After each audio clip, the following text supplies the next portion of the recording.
11 परेशानियों का हल। पहली फजीलत, अल्लाह ताला सारे गुनाह माफ़ कर देते हैं। और दूसरी फजीलत, जन्नत में दाखिला होगा।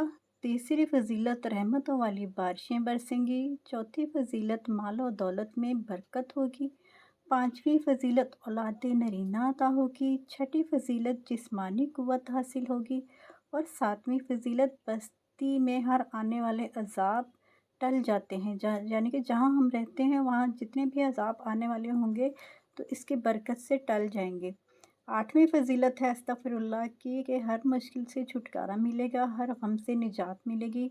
नौवीं फजीलत है कि दुनिया और आखिरत संवर जाएगी। 10वीं फजीलत, दुआएं कबूल होंगी। 11वीं फजीलत, बस्ती वालों को रिस्क की तंगी नहीं होगी, यानी कि जहाँ हम रहते हैं वहाँ का रिस्क भी कुशादा कर दिया जाएगा। ये है इस्तग़फ़ार की बरकतें और फजीलतें। अस्सलाम वालेकुम माय यूट्यूब फैमिली, उम्मीद है आप लोग सब ठीक ठाक होंगे और अल्लाह पाक आपको हमेशा ऐसे ही तंदुरुस्त और तवाना रखे, आमीन सुम्मा आमीन। जी, अब कुछ बात कर लेते हैं। कल जो मैंने वीडियो अपलोड की इस्तग़फ़ार के हवाले से, जो 1.25 पढ़नी थी, तो उसका मैंने मुकम्मल तरीका और सब कुछ बता दिया था, जो कि बहुत सारे लोगों ने पसंद भी किया और मुझे दुआएं भी दी। तो आप उन सब लोगों का बहुत बहुत शुक्रिया। मगर कुछ लोगों को अभी भी समझ नहीं आई और कई मेरी बहनें इंस्टाग्राम पर मुझे पूछती रही कि सवालात कैसे पढ़नी है। तो मैंने वो तरीका बता दिया था, आप वही वीडियो देख के वो उस पे तरीके से अमल कर लें। तो जी, और लोगों ने, जिन लोगों ने मैसेजेस किए थे उनका मैं रिप्लाई करूँगी। कि एक मेरी बहन है जो कि पता नहीं उनकी क्या परेशानी है। तो परेशानी तो उन्होंने नहीं बताई, मगर उन्होंने ये कहा कि मैं बहुत ज़्यादा परेशान हूँ और ना मुझे इस्तग़फ़ार पढ़ने का फ़ायदा हो रहा है, ना ही दुरूद शरीफ पढ़ने का फ़ायदा हो रहा है।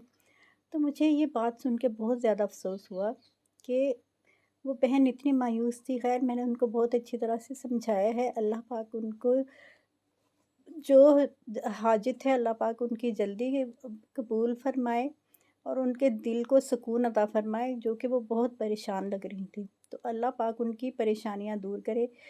तो जी, मैं उन बहन से यही अर्ज़ करूँगी कि अगर आपने हर तरीका आज़मा लिया है और आपकी दुआ कबूल नहीं हो रही, तो आप ये सोच के सब्र करें कि इसके बदले में अल्लाह ताला मेरे दर्जात बुलंद करेंगे। क्योंकि आप ज़हन में ये बिठा लें कि कोई भी दुआ जब हम माँगते हैं वो रद्द नहीं होती। अगर हमें उसका सिला इस दुनिया में नहीं मिलता तो अगले जहान में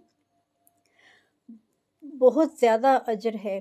इतना ज़्यादा अजर है कि हम लोग ये दुआ करेंगे कि काश हमारी कोई दुआ ही दुनिया में कबूल ना हुई होती और हमें क़यामत में ये सिला मिल जाता। तो मेरी बहन, अगर आपकी दुआ कबूल नहीं हो रही तो इसका ये मतलब है कि वो चीज़ आपके हक़ में बेहतर नहीं है। अगर आपके हक़ में बेहतर होती तो अल्लाह पाक वो ज़रूर आपको अता करते, क्योंकि अल्लाह पाक के हर काम में मसलहत होती है।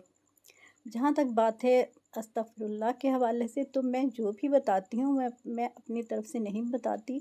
हमारे नबी पाक सल्लल्लाहु अलैहि वसल्लम ने इस्तग़फ़ार की बहुत ज़्यादा फ़ज़ीलत बताई है। आप नेट पे सर्च करके देख लें या आप कोई बुक ले लें इस्तग़फ़ार के हवाले से, तो उसमें बहुत सारी चीज़ें मिल जाएँगी। जितना मैं बताती हूँ उससे भी बढ़ के इसकी नेमतें और रहमतें हैं। इतनी ज़्यादा इसकी फ़ज़ीलत है। हमें अल्लाह पाक ने बताया अपने प्यारे नबी के ज़रिए से कि इस्तग़फ़ार की हमारी ज़िंदगी में क्या अहमियत है और कोई दुआ भी ऐसी नहीं है जो इस्तग़फ़ार से कबूल ना होती हो। तो आप, हो सकता है कि आपकी दुआ कबूल होने में थोड़ा टाइम हो, या ये भी हो सकता है कि अल्लाह पाक को आपका मांगने का तरीका इतना पसंद आ रहा है कि वो चाहते हैं कि आप बार बार उनसे यही चीज़ मांगे और फिर वो आपको अता करेंगे इंशाल्लाह। बस अकीदा आपका पक्का होना चाहिए और आप अपना दिल छोटा मत करें और ना ही आप इस तरह से शैतानी वसवसे जो आपके दिमाग में आते हैं, ना उनकी हौसला अफ़ज़ाई करें। क्योंकि अगर आपका यकीन ज़रा सा भी डामाडोल हुआ तो शैतान वो पूरी तरह से आपके ऊपर हावी हो जाएगा और आपके दिमाग में मज़ीद वसवसे जो हैं वो पैदा करेगा। तो इनसे बचने के लिए आप, अगर कोई दुआ आपकी ऐसी है जो चाहती हैं कि कबूल हो जाए, तो इस्तग़फ़ार पढ़ के देखें इंशाअल्लाह। दुरूद इब्राहिमी भी साथ पढ़ें, इस्तग़फ़ार भी पढ़ें। आप बिल्कुल 1 महीने तक तो बिल्कुल لگاتار آپ دل جمی سے پڑھیں، ہر وقت ہر جگہ پڑھیں۔ اگر تسبیح لے کے آپ نہیں پڑھ سکتی تو بغیر گنے پڑھنے کی تو اور بھی زیادہ فضیلت ہے، بغیر گنے بھی آپ پڑھ سکتی ہیں، ہر وقت آپ پڑھ سکتی ہیں۔ کسی کا وضو کی بھی کوئی شرط نہیں ہے، وضو بے وضو آپ ہر وقت پڑھ سکتی ہیں، اور اس کی بہت زیادہ فضیلت ہے۔ اور جب ہمارے نبی نے کہہ دیا کہ استغفار کرنے سے آپ کی ہر دعا قبول ہوتی ہے، تو پھر تو شک کی گنجائش ہی باقی نہیں بچتی۔ اور اگر ہم شک کریں گے تو یہ ہمارے ایمان کے لیے خطرے کی علامت ہے، کیونکہ جب ہمارے نبی نے کہہ دیا تو پھر اس کے آگے تو کچھ بھی نہیں ہے۔ ہمارے نبی نے جو کہا ہے اور اللہ پاک نے جو فرمایا ہے وہی ہمارے لیے ایک تحفہ ہے، اور ایک سچائی کے راستے پہ اور ہدایت کے راستے پہ چلنے کا وہی طریقہ ہے جو ہمارے نبی نے فرمایا، اور ہمارے اللہ تعالیٰ نے ہمارے نبی کے ذریعے ہم تک یہ پیغام پہنچایا۔